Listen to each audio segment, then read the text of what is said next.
Salut tout le monde, c'est Alex pour leschroniqueurs.com. Vous écoutez mon opinion et aujourd'hui on parle d'austérité.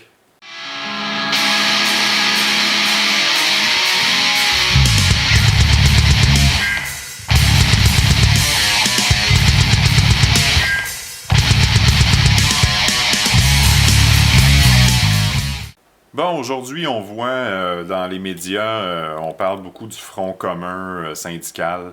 euh, des 125 000 syndiqués là, qui sont en grève aujourd'hui au Québec. Euh, Bon, tout ça relié avec les mesures d'austérité, coupure du gouvernement Couillard, etc.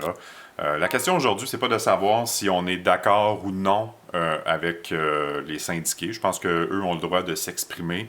Moi, personnellement, je pense pas que c'est de faire payer les citoyens qui est la bonne solution, parce qu'encore aujourd'hui, c'est nous qui écopons.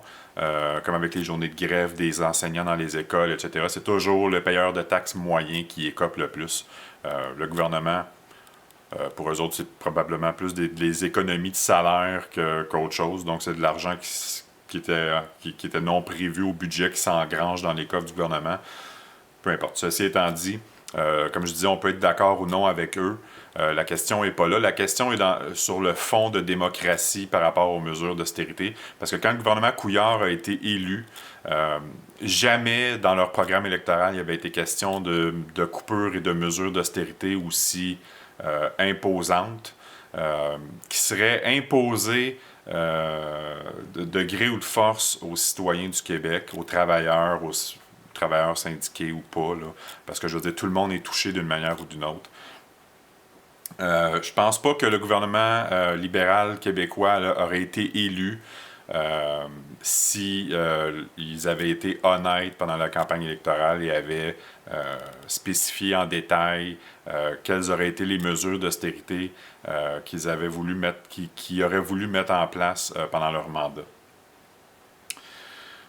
Maintenant, je pense que le gouvernement Couillard doit se responsabiliser et remettre le pouvoir dans les mains des citoyens comme ça doit être le cas. C'est-à-dire que c'est à nous de décider en tant que citoyens, en tant qu'électeurs, vers quoi nous on veut aller. Et les politiciens doivent exécuter les décisions prises par les citoyens.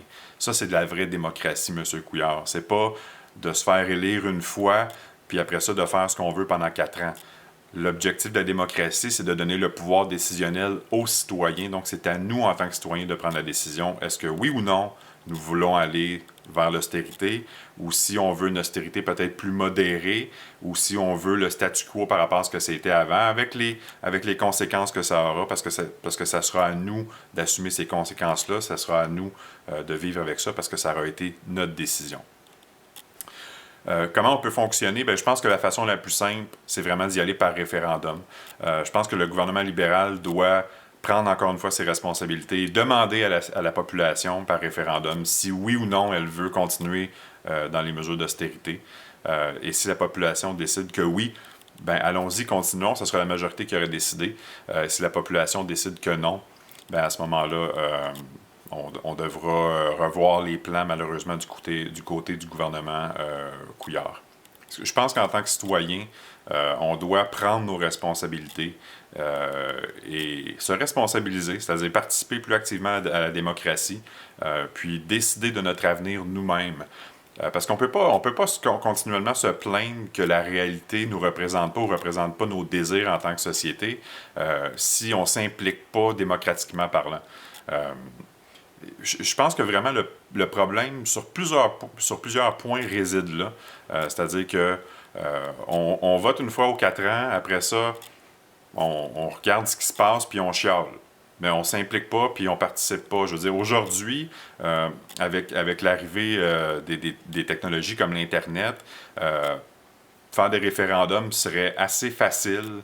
Je vous écris, on peut acheter une maison, on peut acheter un char sur Internet. Je ne sais pas pourquoi je ne pourrais pas cocher oui ou non à une question, puis que ça se fasse de façon sécuritaire, puis que je puisse être vraiment identifié comme personne.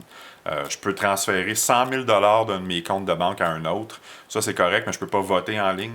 Je pense que ce serait une façon d'augmenter le taux de participation puis de rejoindre le plus de citoyens possible. Donc, si vous êtes d'accord avec moi sur ce sujet-là, je vous suggère de faire circuler la vidéo le plus possible, partagez-la. Profitez-en pour vous abonner à ma chaîne en appuyant sur le bouton juste en dessous. Je veux avoir vos opinions, je veux connaître vos commentaires. Donc, commentez, s'il vous plaît, on pourra en discuter ensemble. Peut-être qu'il y a des idées qui vont en sortir, mais moi, je lance le débat à ce niveau-là. Puis j'espère vraiment pouvoir faire avancer les choses un petit peu là-dessus. Fait que c'était Alex, on se revoit une prochaine fois. Salut!